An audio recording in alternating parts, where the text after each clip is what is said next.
قمر قمر قمر. بص بص بص.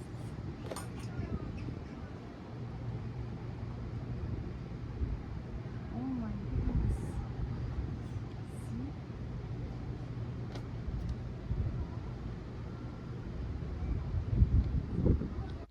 البطاطس بتاعتنا النهاردة مش عادية، مش أي بطاطس كده. يعني ما تقوليش إني هعمل بطاطس، لا، انسي كل وصفات البطاطس اللي انت عملتيها قبل كده. تعالي شوفي البطاطس بالطريقة دي، بدون قلي، بدون مفيش، مش هتستخدمي إنك تعملي دخان وتقلي، والحركات دي كمان ما فيهاش لحوم ولا دجاج. بس الطعم مش ممكن تنسي الطعم ده النهائي. دي أجمل بطاطس أكلتها في حياتي حقيقي. هاخد بطاطايتين، هقطعهم قطع مربعات صغيرة أو مكعبات، وهسلقهم 3/4 تسوية، وبعدين هصفيهم وانزل عليهم بالذرة، وبعدين الحمص، وهنزل عليهم بشرايح الفلفل الأحمر. استخدمت الأحمر عشان الأحمر هيديكي حق انك انت بتاكلي حاجة فيها لحوم أو دجاج. وبعدين الفلفل الألوان، وهنا عندي الورق الريحان. بقولكوا البطاطس دي مش طبيعية، فيها كل المكونات اللي انت محتاجاها جوه الفطيرة بتاعة البطاطس دي. وبعدين نزلت بالملح وفلفل دراي اللي هو ألوان برضو، وقبليها نزلت باللي هو البصل البودر، تاتش كده من البصل البودر. وهقلب الخليط ده مع بعض، بقول لكم ولا هتقلوا وتقلبوا البيت وتدخنوا الدنيا وتخلصوا ازازة الزيت. والزيت مش عارفة بقى بكام، والحركات دي انسوا كل وصفات البطاطس دي، رموها حطوها على جنب. والله الطريقة دي مش هتنسوها في حياتكم. وهروح واخدة معلقتين جامدين زيت زيتون كده، هيغير الطعم، هيوديه في مكان تاني خالص. وأقلبهم. شايفين الألوان؟ حقيقي مفيش أجمل من كده. شرايح البصل قطعوها رفيعة على قد ما تقدروا، بالشكل اللي انتوا شايفينه، رفيعة جدا. شايفين عامل ازاي؟ البطاطس 3/4 تسوية. بعد ما قلبتي كل ده، هجيب الطاسة اللي هشتغل عليها أو أي حاجة هشتغل عليه، نزلت عليها بمعلقة من الزيت، وهروح نازلة بكل الخليط بالشكل ده. بصوا.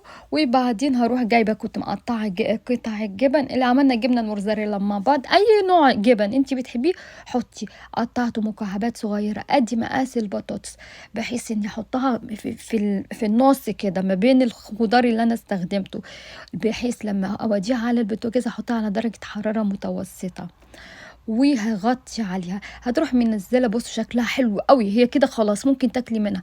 بس لما تاخديها بقى، الفلفل هيستوي وينزل السوائل بتاعته مع البصل. الله الله الله. بصوا بقى، بصوا قمر. الريحة خطيرة، ريحة فوق الوصف، ريحة تحسي ان ريحة دجاج والحمى شوية، ريحة بيتزا في البيت، ريحة حاجة حلوة تخليكي عايزة تاكلي. وبعدين هروح بقى التاتش الاخير، هروح حط عليها شرايح الجبنة من فوق عشان اعمل طبقة كده من فوق، وبسيط من ورق الريحان. وهوديها على البوتاجاز. انا ما استخدمتش فرن يا جماعة، انا حطيته على البوتاجاز، وهسيبها لحد ما وشها الجبنة تسيح.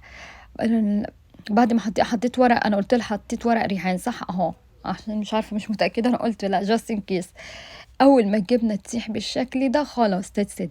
مش عايزه احمر وشها، انا عايزه اسيحها بس فوق البطاطس. شفتوا؟ اول ما تنشف السوائل بتاعتها، كل السوائل اللي فيها دي تنشف، ابتدي اقدمها. لو انا بقى بحب السوائل دي فيها، ممكن استخدمها بالسوائل دي، بس انا حبيت ان هي تبقى فيها تاتش بسيط، عشان ما تبقاش دراي، تبقى جوسي، وفي نفس الوقت تبقى حلوه وطريه وناعمه سوفتي كده، حاجه تديكي حاجه تخش كده جوه البق تدوب.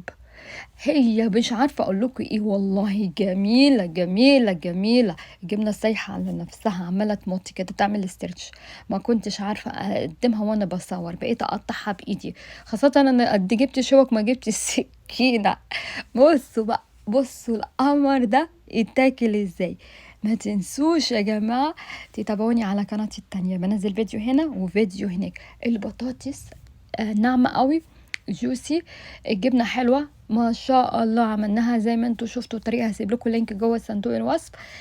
بقيت اقطعها بالشكل ده عشان اقدر اعمل تيست عليها، وكنت فاكرة ان هعمل تيست مرة واحدة واسكت اهمد بقى وخلاص اطفي الكاميرا، بس انا لقيتها هي بتجذبني. كنت عاملة اكل تاني، لقيت نفسي انا خلاص انا اكلت، بعد ما فضلت قعدت جنبيها كده اكل فيها، حسيت اني خلاص من كتر ما انا عمالة اكل فيها ان انا كده يعني انا اكلت الوجبة بتاعتي خلص وكسلت اكمل بقى الاكل اللي جوه في المطبخ.